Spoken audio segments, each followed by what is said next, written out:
अस्सलाम वालेकुम नाज़रीन। पिछली किस्त में आपने देखा कि उमर कबीले में 3 गद्दार सिपाहियों को सजा दे दी गई थी, जबकि दूसरी जानिब एक मंगोल आरिफ बुका की एंट्री हुई थी और वो अलबास्ती को उठाकर एक गार में ले गया था।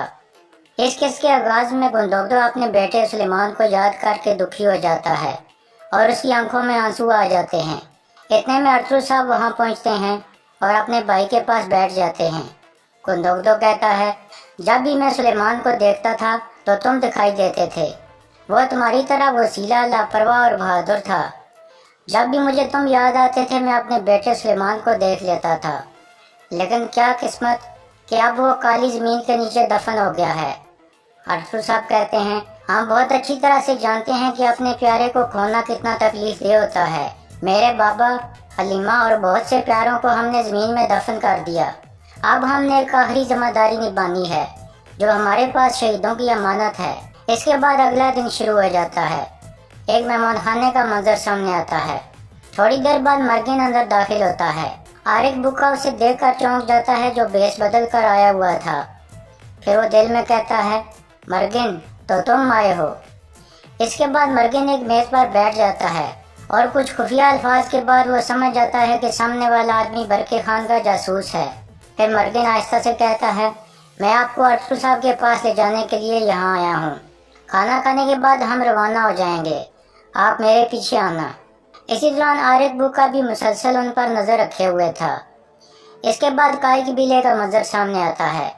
बामसी इजाजत लेकर मर्जी हमें में दाखिल होता है और कहता है, आपने मुझे बुलाया है सरदार। अरतुल साहब बामसी की तलवारें और पगड़ी उठाकर आगे कर देते हैं और कहते हैं, अब तुम्हारे लिए जिम्मेदारियों की तरफ वापस आने का वक्त है बामसी। बामसी अपनी तलवारों को चूमता है और फिर कहता है, आपका शुक्रिया मेरे सरदार, आपकी वजह से मैं दोबारा अपनी तलवारें पहन सकूंगा। मुझे आपकी समझ आ गई है अरतुल साहब, आपने मुझे सजा नहीं बल्कि इनाम दिया था। अगर मैं दोबारा कभी गलती करूं तो इसी तलवार से मेरा खात्मा हो जाए सरदार, ये मेरा आपसे वादा है। अरतुल साहब कहते हैं, शुक्रिया बामसी, अब मैं तुम्हें तुम्हारी पहली जिम्मेदारी दूंगा। तुम नहर की तरफ जाओ और बेबलत को तलाश करो। हर हाल में उसे तलाश करो बामसी। जब तक हमें उसकी लाश नहीं मिल जाती हम यकीन नहीं कर सकते कि वो मर चुका है। बामसी कहता है, ठीक है सरदार, अगर हो सका तो मैं मछली की तरह पानी में कूद जाऊंगा और उसकी लाश तलाश करूंगा सरदार। यह सुनकर सब मुस्कुराने लगते हैं। फिर बामसी रवाना हो जाता है। दूसरी जानिब उमर कबीले में सिरमा एक भेड़ की खाल उतार रही थी और आहिस्ता से कह रही थी, तो जिस अलबास्ती की मैं बहुत तारीफें करती थी वो आप थे भाई। अरतुल और एलब्रिगे आपको मारने के लिए इकट्ठे हो गए, लेकिन मैं उनसे निपटूंगी। इसी दौरान कबीले में एक आदमी दाखिल होता है जो बेकारी के बेस में था। कुछ देर बाद वो सिरमा के पास पहुंच जाता है और कहता है, मुझे गरीब की मदद करें खातून। सिरमा उसकी गर्दन पर खंजर आकर कहती है, जाओ वरना मैं तुम्हें लटका कर तुम्हारी खाल उतार दूंगी। आदमी आहिस्ता से कहता है, सिरमा खातून सुकून रखो, मैं आपके लिए एक अच्छी खबर लाया हूँ। आपका भाई अलबास्ती हमारे पास है। सिरमा कहती है, कहाँ है भाई, क्या वो जिंदा है? आदमी हाँ में सारे लाता है। यह सुनकर सिरमा बहुत खुश हो जाती है। फिर वो पूछती है, तुम कौन हो और मेरा भाई कहाँ है? वो आदमी एक हाथ निकाल कर सिरमा को देता है और कहता है, उसे बहुत अच्छी तरह से छुपाया गया है, वक्त आने पर तुम्हें पता चल जाएगा कि हम कौन हैं। यह कहकर वो चला जाता है। फिर सिरमा खत खोलकर पढ़ने लगती है। उस पर बेबौलत ने लिखा था, प्यारी बहन, किसी को भी कुछ मत बताना। हर किसी को यही लगना चाहिए कि तुम्हारा भाई मर चुका है। इन सरजमीनों पर बहुत सी तब्दीलियां आने वाली हैं। मेरे पास तुम्हारे लिए कुछ जिम्मेदारियां हैं, मेरी तरफ से खबर का इंतजार करना। खत पढ़ने के बाद सिरमा कहती है, मैं आपके लिए और हमारे इंतकाम के लिए हर चीज करने के लिए तैयार हूँ। दूसरी तरफ बामसी अपने सिपाहियों के साथ नहर में पहुंच चुका था और वो सब बेबौलत की लाश ढूंढने लगते हैं। दूसरी जानिब अरतुल साहब तुर्गत और दूसरे सिपाहियों के साथ रवाना हो जाते हैं ताकि बरके खान के जासूस से मुलाकात कर सकें। दूसरी जानिब हाइमा खातून और सज्जान उमर कबीले में पहुंच गई थी और एलब्रिगे को तोहफे के तौर पर एक कालीन पेश करती हैं। एलब्रिगे उनका शुक्रिया अदा करती है और बैठने को कहती है। फिर वो सब बैठ जाती हैं और खुशगवार मूड में बातें करने लगती हैं। हाइमा खातून और सज्जान उसे सरदार बनने की मुबारकबाद पेश करती हैं। थोड़ी देर बाद सरमा भी वहाँ आ जाती है और उन्हें खुश आमदीद कहती है। फिर वो भी बैठ जाती है। सलजान कहती है, ए बिल्गे खातून, मैंने सुना है जो आपने मेरे बेटे के लिए किया था। आपने कैदखाने से भागने में उसकी मदद की थी, आपका बहुत शुक्रिया। यह सुनकर सरमा कहती है, मेरी बहन ने ना सिर्फ सुलेमान भाई की जान बचाई थी बल्कि उमर कबीले की इज्जत भी बचाई है। बेशक बेबौलत हमारा भाई था, लेकिन अलबास्ती के जराइम ने हमें शर्मसार कर दिया है। फिर अम्मा खातून कहती हैं, अब वक्त आ गया है कि दोनों कबीले आपस में मजबूत हो जाएं और हम अपना अधूरा काम मुकम्मल करें। एक बिल्गे कहती है, इंशाल्लाह हायमा वालिदा। दूसरी तरफ बामसी और सिपाही बेबौलत की लाश ढूंढ रहे थे। इसी दौरान वो एक जगह पहुंचते हैं जहां काई कबीले के 3 सिपाहियों की लाशें पड़ी थीं। यह देखकर सब चौंक जाते हैं। बामसी कहता है, ये हमारे सिपाही हैं जो अलबास्ती को तलाश कर रहे थे। गुनगुत पूछता है, ये कौन कर सकता है कमांडर बामसी? बामसी कहता है, लाजमी कोई और भी हैं जो अलबास्ती की तलाश में हैं। लाजमी उन्होंने अलबास्ती को हमारे सिपाहियों से छीन लिया होगा। इसका मतलब है कि वो कुत्ता अलबास्ती अभी तक जिंदा हो सकता है। फिर गुनगुत तीर पकड़कर कहता है, यह तीर किसका हो सकता है कमांडर बामसी? बामसी तीर देखकर कहता है, मैंने ऐसा तीर पहले कभी नहीं देखा, यह बहुत मुख्तलिफ है। इसके बाद वो सब खड़े हो जाते हैं। बामसी कहता है, इन शहीद सिपाहियों को फौरन कबीले पहुंचाओ गुनगुत, मैं गुनोगदो साहब की तरफ जा रहा हूँ। यह सुनकर वो शहीद सिपाहियों की लाशें उठाने लगते हैं। दूसरी जानिब मर्गिन और बरके खान के आदमी जंगल में एक जगह पहुंच जाते हैं। घोड़े से उतरकर मर्गिन कहता है, अर्तुल साहब भी जल्द यहाँ पहुँच जाएंगे। बरके खान का आदमी पूछता है, आप अर्तुल साहब को कब से जानते हो? मर्गिन कहता है, मैं उनसे मिला था जब मैं नयान के नीचे काम कर रहा था। मैं एक मंगोल हूँ। बरके खान की तरह मैंने भी इस्लाम कबूल कर लिया था।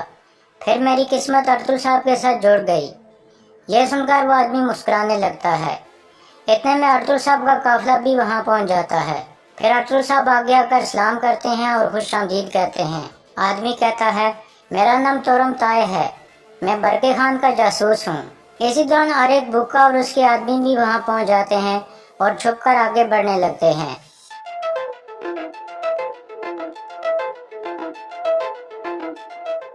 इसके बाद सोगत का मंजर सामने आता है। सोगत बाजार में गुंदोगदो और गुंदोज बाजार के बारे में बातचीत कर रहे थे।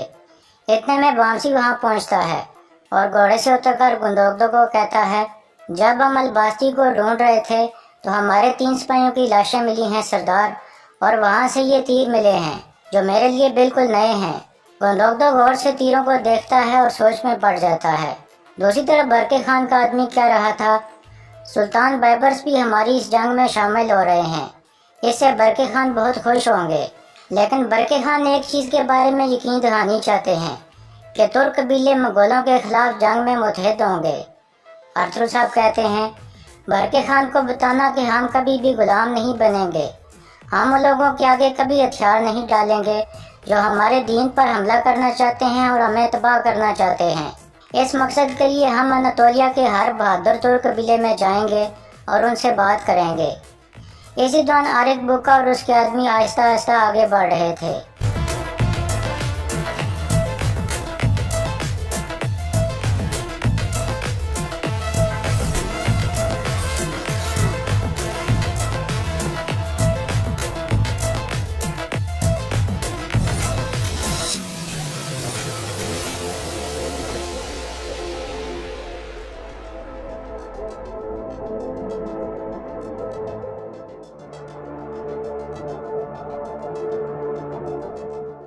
दूसरी तरफ गुंदोज पूछता है, क्या आप इन तीरों को पहचानते हैं चाचू? गुंदोगदो कहता है, हाँ, यह तीर मंगोलों के सबसे खतरनाक जासूसों के हैं। जब उन्होंने मशरक में हमारे कबीलों पर हमला किया था तो उन्होंने इसी तरह के तीर इस्तेमाल किए थे। इन तीरों से उन्होंने हमारे बहुत से भाइयों को शहीद कर दिया था। बामसी कहता है, तो फिर उन्होंने अलबास्ती को हमारे सिपाहियों से छीन कर उसे बचा लिया है।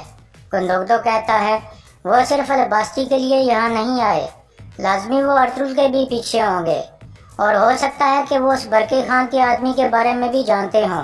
यह सुनकर वो दोनों परेशान हो जाते हैं। गुंदोज कहता है, तो फिर मेरे बाबा की जान खतरे में है चाचू। बामसी कहता है, हम बिल्कुल वक्त ज़ाया नहीं कर सकते, हमें फ़ौरन अर्तुल साहब की तरफ जाना होगा। गुंदोगदो कहता है, फौरन सिपाहियों को तैयार करो बामसी और गुंदुज तुम मेरे साथ आओ। यह कहकर वो चल पड़ते हैं। दूसरी जनिब अर्तुगरुल साहब और बरके खान का आदमी मुस्तकबिल के मंसूबों के बारे में बातचीत कर रहे थे कि इतने में उन पर हमला हो जाता है।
इस दौरान गुंदोगदो और बामसी सिपाहियों को लेकर रवाना हो गए थे और तेजी से आगे बढ़ रहे थे।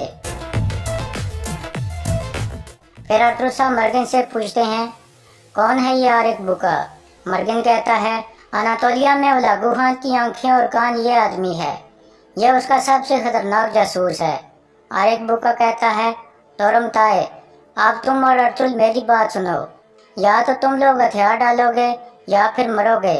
इसके बाद बरके खान का आदमी आहिस्ता से कहता है, अर्तुगरुल साहब, मेरे लिबास में कुछ कागजात मौजूद हैं जिनमें तफसील से लिखा है कि आप वो हथियार और सोना कैसे हासिल कर सकते हैं जो बरके खान भेजेंगे। इतने में आरिक बुका कहता है, मेरा सबर जवाब दे रहा है अर्तुगरुल। अर्तुगरुल साहब कहते हैं, हम तुम्हारे हुक्म पर नहीं चलते।